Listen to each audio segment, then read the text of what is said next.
Welcome to Withdraw Consent. I'm Victor. This is Jack. What's on your mind today?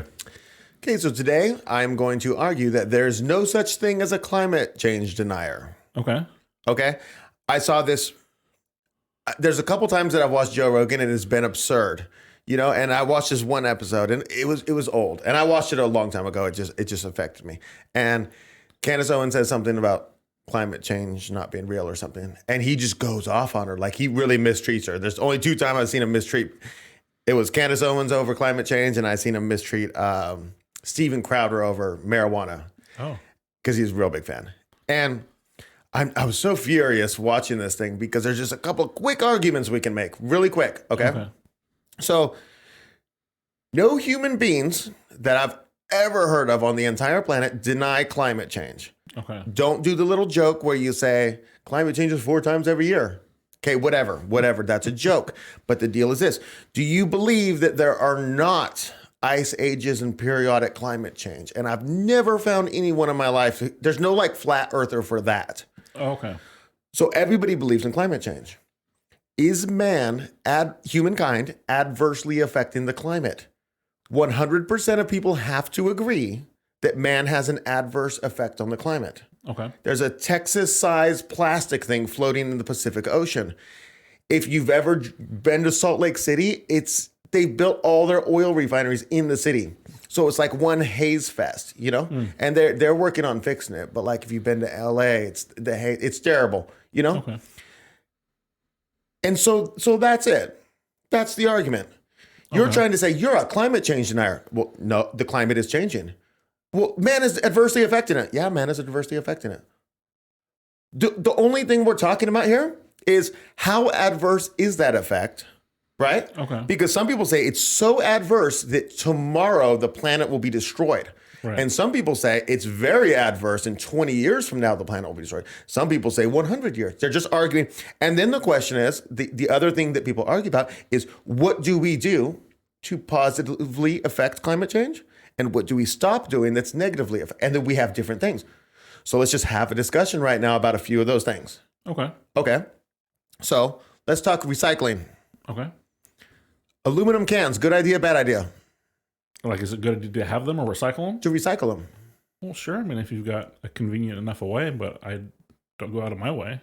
But you used to. Remember, you had that whole system in place where you saved them all up. You crushed them all, saved them. You gave them to a homeless guy or something. Do you remember? Well, I gave it to a friend, but yeah. I thought he was a homeless guy. No.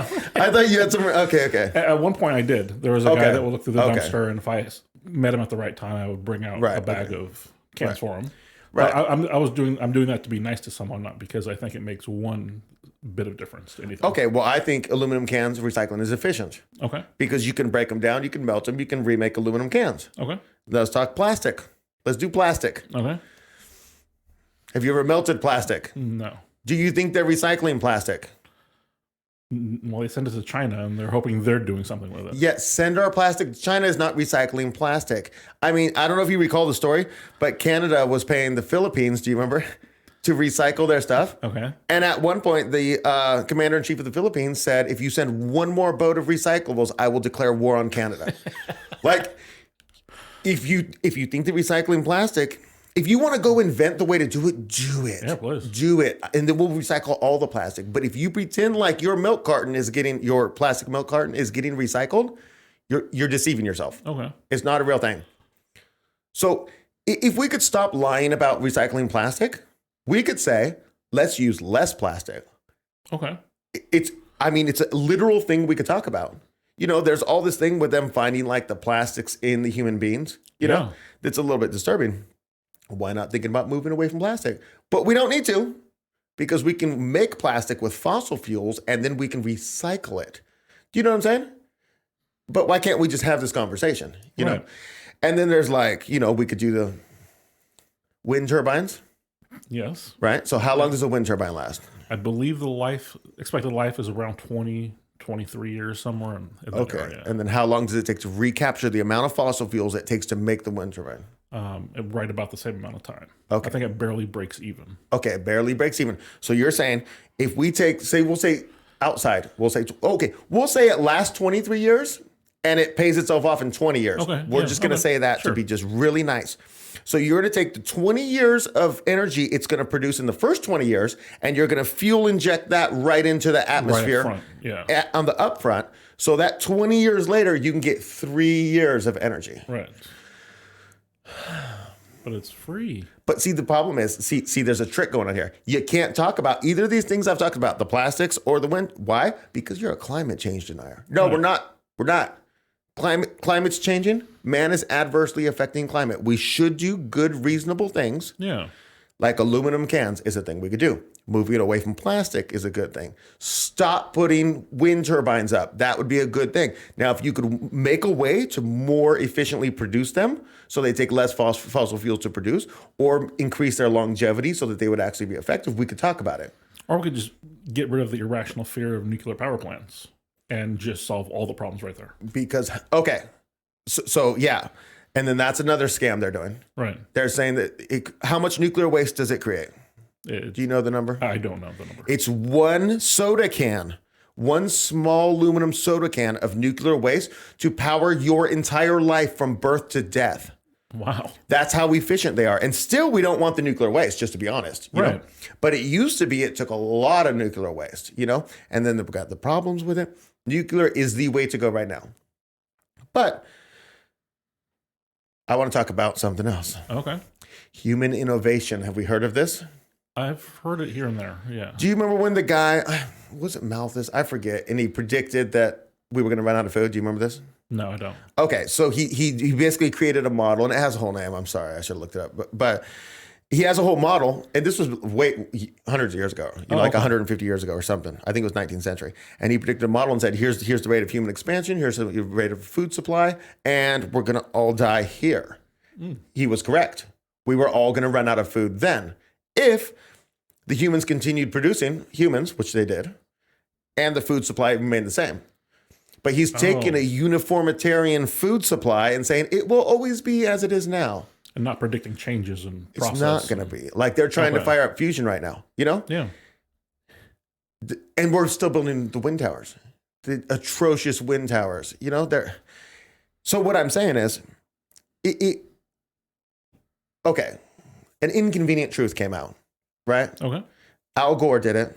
It was early 2000s. I can't remember the year. Predicted the world was going to end in 12 years, whatever. Yeah. I was a young man. Yeah. I was in college.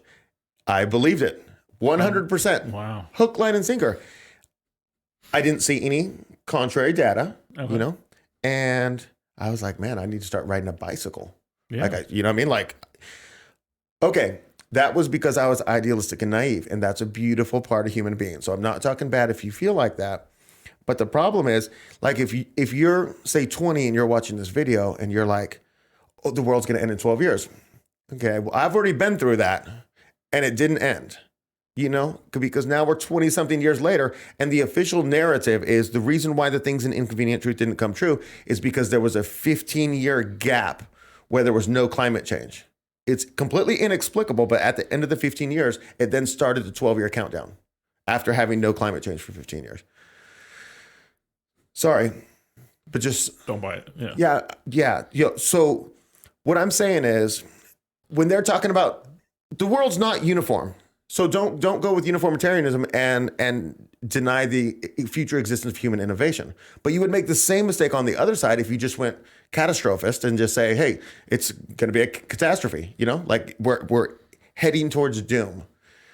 If somebody's telling you that, look at what their angle is. Do they want to take control of every sector of the economy and the world and like everything? Right. I mean... And use the fear of climate. Right. And so I'm just saying we should rationally look at things. We should not... Don't throw your trash out your window as you're driving down the road. Well, yeah, definitely. Don't do it. Yeah.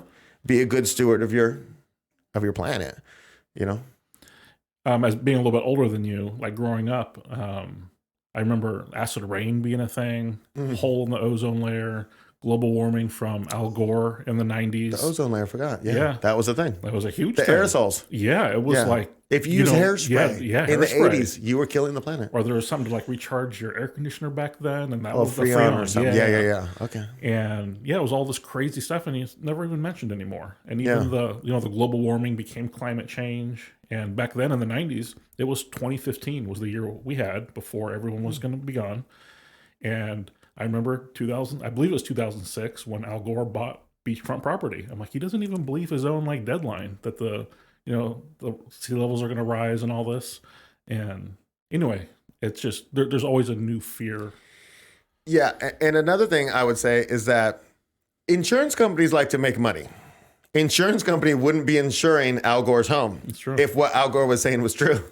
You're on your own, bud. You know, same thing with Obama and all these beachfront. It's just nonsense. And you would see visible things or visible evidence of like the sea level rising. I mean, the same beach I went to as a kid, you go there now, and it's the exact same beach, the same boardwalk, the same beach wall. It's all the same. Right.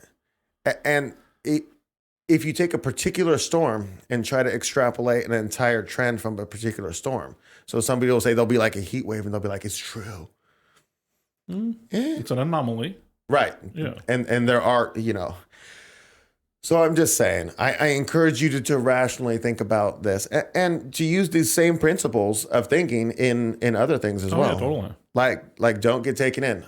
I wasted how much time thinking about riding a bike. Right.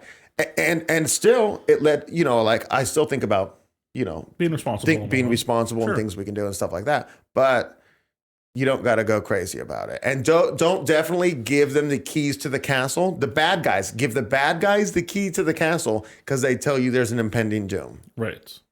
And if you've watched any of our videos, the same people that tell you that are the ones that are lying and killing American citizens. So just they don't have a lot of credibility. Right. Yeah. Whatever is coming, the damage is greater from giving them the keys than the impending doom. Well, it's definitely a more immediate danger. Right. But if there is a climate thing coming, it's so far off, it doesn't. Right. Yeah. So hope you enjoyed the video. Just an interesting subject to talk about and really kind of break down what do the climate deniers actually believe. And they all come from a rational perspective of observing the world, and what you're telling me doesn't match. And if you have any thoughts or things you want to share with us, we'd love to hear it. Hope you enjoyed the video. And there are no climate deniers. Right. Nobody is literally denying the climate. Or that it changes. Yeah. If you hear anybody say that, just don't talk to them. Don't watch them on TV, right? Can I just say that? Yeah. Okay. Have a good day.